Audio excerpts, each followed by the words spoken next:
Well, it's Hump Day, and today, friends, we're talking about 1985's Lady Hawk. I know, sounds weird. Don't go anywhere. We'll be right back.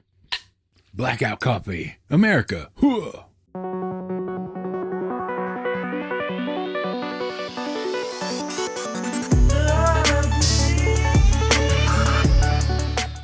Happy Hump Day, everybody. Today's the day. That's right, I finally watched a Richard Donner movie I had not seen.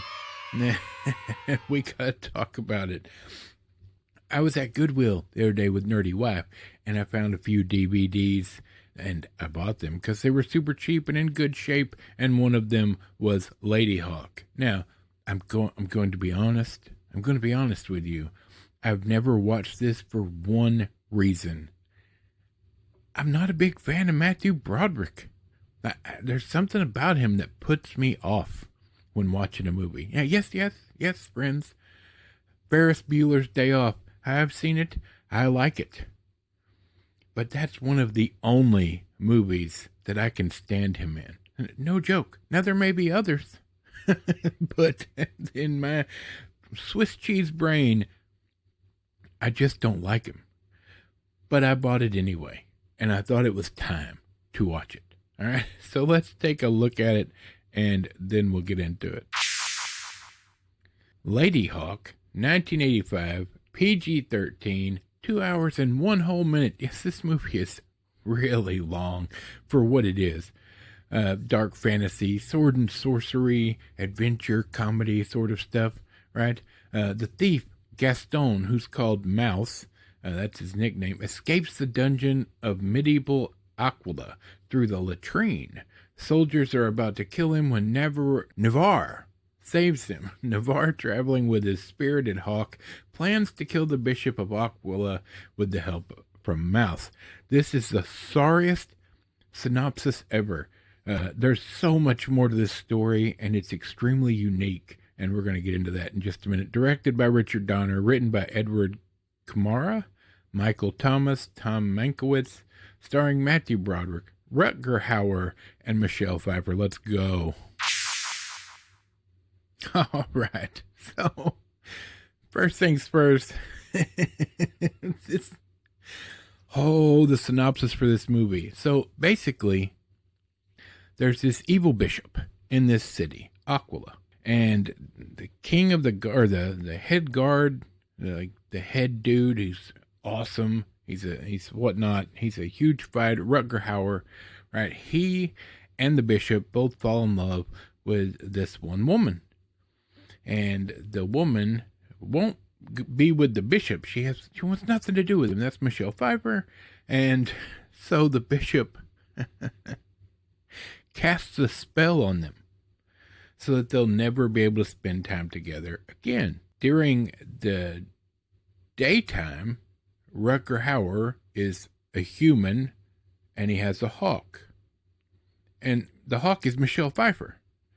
And at nighttime, Michelle Pfeiffer is human, and Rutger Hauer's character is a wolf. So they're madly in love with each other, but cannot spend any time with each other in actuality. It's a very sad story, right? Well, Rutger Hauer's character, there's no way to break this spell that they're aware of. And just a quick note from our friends over at Blackout Coffee Company, make sure you head over and give them a try. Links in the description. Meanwhile, you have Matthew Broderick, who is probably the most annoying part of the story, but, somewhat endearing. The way he plays his character. He's a thief, up to no good, and he's been caught and going to be hung, but he escapes the dungeon, and he's the only person to have ever escaped the dungeon.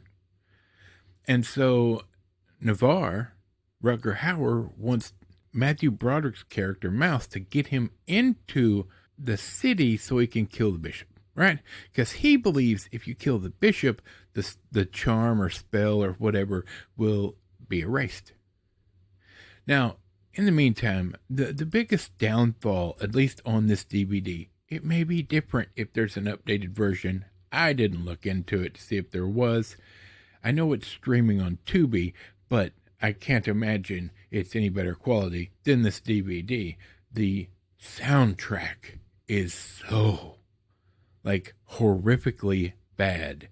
It's just overly loud and synthesis. I mean, yeah, great music for 1985, but it does not match the movie and what's going on in the movie, and it's extremely annoying throughout. It was off-putting. This is one of the first cases where, like, I've seen a Richard Donner movie where the music is awful, and it does not capture what's going on in the story like a soundtrack should. Besides that, Matthew Broderick's character is just annoying, but, like, a bit enduring. So this movie, he wants to help the couple in the curse. There's also a drunk priest who comes into play, who also had something to do with what happened to them to begin with, and he believes he's found a way to resolve the issue. Watching this movie, it is extremely watchable one time. I would never, ever watch this again. Not because it's bad, but it is edited poorly.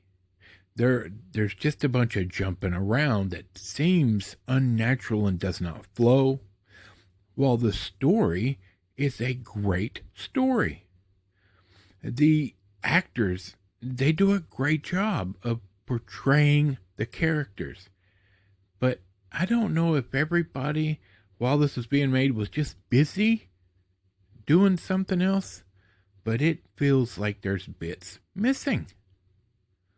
It makes it hard to watch. It takes you out of the movie in certain aspects and scenes. Whereas the basis, the bones of this story is fantastic. The quality of the movie, like the costumes, the cinematography, all that is done really well. And then you've got the overbearing music, and the odd cut of the movie makes this a mid-movie to me. And I went into it with no prejudice against Matthew Broderick. I was fully aware he was in it. I wanted to watch the movie. The cover has always interested me. I think it looks neat. And the storyline, it's fantastic. It's a perfect idea for a story, but maybe in this instance, it needed to be done by somebody else and not Richard Donner. Maybe that's the problem. Either that or maybe it's the studio that was the issue. I find it hard to believe that Richard Donner just, like, hit a foul ball with this one and just was like, no, it's fine. Because most of his movies are solid quality movies. Have you seen this? Let me know in the comments down below what you think. For me, it's very mid, and that's just for lack of something. I don't know, it's just missing something. All right, starting the rest of my day right now. For Michael, the microphone, Bob, squeaky chair in the back, and this big fat nerd, we will see you Friday.